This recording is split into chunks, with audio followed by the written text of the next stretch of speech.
মন্দারমণির সমুদ্র দেখুন, দীঘা মন্দারমণির সমুদ্র, দীঘা মন্দারমণির সমুদ্র দেখুন কত সুন্দর, খুব সুন্দর। চারিদিকের পরিবেশ দেখুন খুব সুন্দর। আর মন্দারমণি সমুদ্রের ঢেউ দেখুন, মন্দারমণিতে সমুদ্রের ঢেউ দেখুন, খুব সুন্দর ঢেউ আসছে দেখুন, খুব সুন্দর সুন্দর। এই বালির সব গাড্ডা হয়ে আছে, বালির খালা খালা হয়ে আছে, খুব সাবধানে চলাফেরা করতে হবে।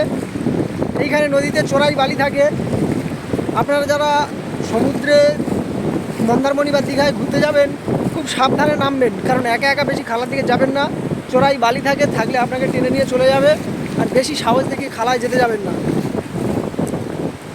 কারণ একবার সমুদ্রের স্রোত আপনাকে টেনে নিয়ে চলে গেলে আর কখনোই আপনার গায়ে যত শক্তি থাক, যত জোর থাক, আপনার যত বুদ্ধি থাক, আর কখনোই ফিরে উঠে আসতে পারবেন না, কারণ আপনাকে আস্তে আস্তে খালার দিকে নিয়েই যাবে। যতক্ষণ না রেস্কিউ টিম বুঝতে পারবে যে আপনি তলিয়ে যাচ্ছেন, ততক্ষণ আপনাকে কেউ বাঁচাতে পারবে না। ঢেউগুলো দেখুন, কত বড় বড় ঢেউ আসে দেখুন। এই আবার কাদা কোথা থেকে এলো দেখুন,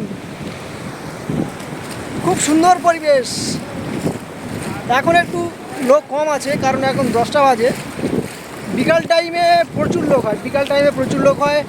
আর এইসব জায়গায় মন্দারমণিতে লোক, বিশেষ করে মন্দারমণিতে শনিবার লোকটা একটু বেশি হয়, কারণ ওই দিন স্কুল কলেজ সব হাফ ছুটি থাকে, ওই দিন লোকটা বেশি আসে। রবিবার দিন ছুটির টাইম হওয়ার কারণে ঘরে থাকার চেষ্টা করে লোক বা মানুষজন, তাই রবিবার কম ভিড় হয়। সব থেকে বেশি মন্দারমণিতে ভিড় হয় শনিবার। আর সোমবার থেকে সোম, মঙ্গল, বুধ, বৃহস্পতি এগুলোতে লোক খুব কমে যায়, প্রচুর পরিমাণ লোক কমে যায়, খুব কম লোক থাকে, খুব কম, মানে হোটেলগুলো প্রায় ফাঁকা হয়ে যায়। সব থেকে বেশি আপনি যদি মন্দারমণিতে আসতে চান আর মানুষের ভিড়ের মধ্যে থাকতে চান, তাহলে শনিবার আর রবিবার এই দুটো দিনকে সিলেক্ট করবেন, কারণ রবিবারও থাকে, তবে শনিবার সব থেকে বেশি। শনিবার প্রচুর লোক হয় মন্দারমণিতে। ঢেউগুলো দেখুন, কত বড় বড় ঢেউ আসছে দেখুন, ঢেউগুলো দেখুন, বড় বড় ঢেউ। মন্দারমণিতে শুধু হোটেল, মন্দারমণির মেন বিজনেস হোটেল বিজনেস। এইখানে এছাড়া আর কোনো বিজনেস নেই, হোটেল। দেখতে পাচ্ছেন হোটেলগুলো পুরো নদীর ধারে দেখুন। আর এইখানে প্রত্যেকটা হোটেল পুরো নদীর ধারে, প্রত্যেকটা হোটেল আপনার নামার জন্য সিঁড়ি করে রেখেছে, সিঁড়ি দেখতে পাচ্ছেন দেখুন। ওই একটা হোটেলে সিঁড়ি করে রেখেছে, প্রত্যেকটা হোটেল নামার জন্য সিঁড়ি করে রেখেছে, প্রত্যেকটা হোটেল নামার জন্য সিঁড়ি করে রেখেছে। আপনি খুব একদম পুরো হোটেলে বসে নদীর ঢেউ দেখতে পারবেন এইখানে প্রত্যেকটা হোটেল। তবে হোটেলগুলো প্রচুর পরিমাণ চার্জ, এক নাইটে 3000, 4000, 5000, 8000, 10000, যে যত নদীর কাছে হবে, যে হোটেলগুলো যত সমুদ্রের কাছে হবে, সমুদ্রের চড়ায় যত কাছে, তত তার রেট বেশি। সেই হোটেলগুলোর পার নাইট 4000, 5000, 7000 রেট বেশি।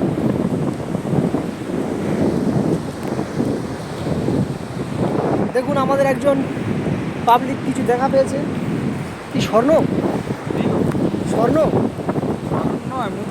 এই দেখুন আপনাদের আমাদের আরও দুজন সামনে যাচ্ছে। এ হচ্ছে আমাদের বস।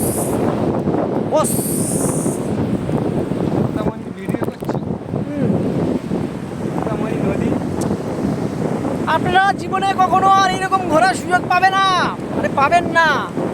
সুযোগ যখনই পাবেন অবশ্যই ঘুরে নেবেন, কারণ মানুষের জীবনে সব সময় অ্যাডভেঞ্চারের সময় আসে না, ঘোরার সময় আসে না। যখনই সুযোগ পাবেন ঘুরে নেবেন। মন্দারমণিতে এসছি, খুব সুন্দর লাগছে, খুব ভালো লাগছে। ওই দূরে সব কারা স্নান করছে, তবে আজকের মানুষজন খুব কম। এই দেখুন কত সুন্দর ঢেউ আসে, মানে এই দেখুন জল একদম পায়ের উপর থেকে চলে যাচ্ছে উপর পর্যন্ত। যখনই সুযোগ পাবেন ঘোরার চেষ্টা করুন। দেখুন সব থেকে দুটো জায়গায় ঘুরতে ভালো লাগে, এক সমুদ্র, দুই পাহাড়। আর সমুদ্র হচ্ছে গিয়ে অ্যাডভেঞ্চারের খুব ভালো উপযুক্ত জায়গা, সুযোগ পেলেই ঘুরবেন, খুব সুন্দর। আর যখনই সমুদ্রে মানে কোনো জায়গায় আপনারা যাবেন, তখন ওই সমস্ত দোকান থেকে কিছু জিনিস কেনার চেষ্টা করবেন যেগুলো সমুদ্রের বিভিন্ন ঝিনুক দিয়ে তৈরি, খুব সুন্দর দেখতে সেই সমস্ত জিনিস।